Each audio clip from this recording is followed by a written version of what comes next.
मैं ये बता रही थी कि गुरु शिष्य परंपरा, तो उनमें इतनी ज़्यादा अपरिग्रह की भावना और इतनी त्याग बलिदान की भावना और सत्य के प्रति समर्पित होने की भावना उनके जीवन में इतनी सहजता से मिलती है। मतलब वो जो केवल जिसने पुस्तक पढ़ी है ना, तो पुस्तक पढ़ते समय तो सारे सत्य को जानता है, अभिव्यक्त भी करता है, लेकिन जब मौका आता है तो उसकी जो आसक्तियां हैं और उसकी जो चित्त की क्षुद्रताएं हैं वो फिर अभिव्यक्त हुए बगैर रहती नहीं है। माने सारे लोक की लोकेशनाएं अपने हृदय में भरी हुई हैं और फिर वो ऐसे कहे कि मैं तो ब्रह्मवेत्ता हूँ, मैंने ब्रह्म को जान लिया है, तो फिर लोगों के ऊपर भी उसका प्रभाव नहीं पड़ता है। तो इन्होंने बड़ा आश्चर्य किया अपने शिष्यों के साथ कि देखो यहाँ हम बैठे थे और कहाँ तो हम उस श्लोक की चर्चा कर रहे थे और मेरे को तो ऐसी ऐसी प्रेरणा, ये सब ब्रह्मा जी ने बताया। ऐसे कोई सपना नहीं होता था। वो ये नहीं बोलते थे कि भाई मेरे को तो ऐसे लगा, और ये कोई अनुमान प्रमाण से नहीं, वो स्पष्ट निर्देश होते थे, बिल्कुल स्पष्ट निर्देश होते थे। जैसे आप और हम बातचीत कर रहे हैं ऐसे ही वो बातचीत करते थे भगवान जी से। तो उन्होंने कहा कि अभी अभी मेरे को तो ब्रह्मा ने ऐसी प्रेरणा दी। तो उनके सारे जो शिष्य थे वो भी विस्मय से भर गए कि ये क्या हुआ। तो बड़े आह्लादित हुए, सब बड़े खुश हुए, उनके शिष्य भी। और इससे एक बात ये भी निकल करके आती है कि जो गुरु शिष्य होते हैं उनमें सब कुछ ट्रांसपेरेंट होता है। क्योंकि जब शिष्य गुरु के पास आता है उसी दिन ये मंत्र बोला जाता है, मम व्रते हृदयम ते दधामि मम चित्तम अनुचित्तम ते अस्तु मम वाचम एक मना जुषस्व बृहस्पतिस्त्वा नियुनक्तु मह्यम। हम दोनों को ब्रह्मा ने एक दूसरे के लिए बनाया है, तो आज से हमारा हृदय, हमारा चित्त, हमारा विचार, हमारा संकल्प, हमारा मिशन सब एक ही रहेगा। तो वो गुरु और शिष्यों के बीच में कुछ ऐसे लुकाव छिपाव नहीं रहता था, ये मेरा प्राइवेट जीवन है और ये मेरा आपके साथ जीने वाला जीवन है, ऐसा नहीं होता था। शिष्य का भी गुरु से कुछ भी छिपा नहीं होता था और गुरु का भी अपने शिष्यों से कुछ भी छिपा नहीं होता था।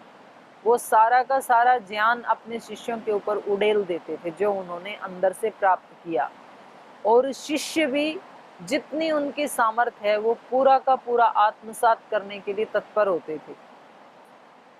और यदि वो आत्मा वाला ज्ञान नहीं है तो गुरु भी एक पार्टीशन रखते हैं, मतलब कुछ शिष्यों के साथ ज़्यादा मिलेंगे, कुछ के साथ कम मिलेंगे, कुछ को बहुत महान घोषित कर देंगे, किसी को बिल्कुल ही निकम्मा घोषित कर देंगे। तो फिर वो उनके आश्रमों में ना वो तनाव और वो संघर्ष, वो रस्साकसी वो फिर चलती ही रहती हैं। शिष्य भी गुरु जी के सामने दंडवत प्रणाम करेंगे, साष्टांग प्रणाम करेंगे, फिर बाहर जा कर के कुछ निंदा चुगली करेंगे, उनके मन में भी निष्कपटता होती नहीं है। तो फिर वो एक जो गुरु शिष्य के संबंध से एक जो बहुत बड़ा सत्य उद्घाटित होना चाहिए था, हो नहीं पाता है। वो यहाँ हुआ महर्षि वाल्मीकि जी के आश्रम में, और ऐसा उद्घाटित हुआ कि लाखों वर्ष तो हो गए और आगे जब तक ये सृष्टि रहेगी इस सत्य का कभी नाश नहीं हो सकता है। ऐसा, क्योंकि सत्य होता ही वो है जिसकी त्रिकाल में कभी कोई हानि ना कर सके, वही सत्य होता है। जो समय के साथ बदल जाए तो उसको सत्य नहीं कहेंगे, फिर वो फिर परिवर्तनशील होता है, वो जगत है फिर। इसीलिए कहा जाता है कि ब्रह्म सत्यम जगत मिथ्या, इसी भावना से कहा जाता है कि ये जगत जो है ये चेंज होता रहता है समय के साथ साथ, पर हाँ इस जगत का जो मूल कारण है, मूल प्रकृति, वो चेंज नहीं होती है। इसलिए उसको नित्य माना, उसको सत्य माना, और जगत को इसलिए मिथ्या माना क्योंकि ये बदलता रहता है। शरीरों को इसीलिए मिथ्या माना। मिथ्या का मतलब ये थोड़ी कि शरीर है ही नहीं, शरीर तो है, दिख ही रहा है ना। जिसके पास आंखें नहीं है वो भी टटोल के बता देगा शरीर तो है, लेकिन है तो, लेकिन ये परिवर्तनशील है, वैसा नहीं रहेगा।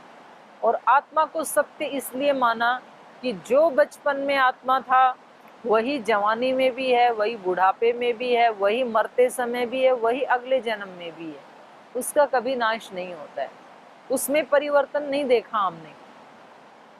शरीर में परिवर्तन देखे और व्यक्ति बोलता है जब मैं छोटा था तो ऐसा था, जब मैं थोड़ा जवान था तो मैं ऐसा था, तब मैं ऐसे बोलता था, तब मैं ऐसे खेलता था, मैं वो चीज़ें खाता था। तो इसका मतलब मैं तो वही है ना, जो उस समय मैं था वही मैं आज है।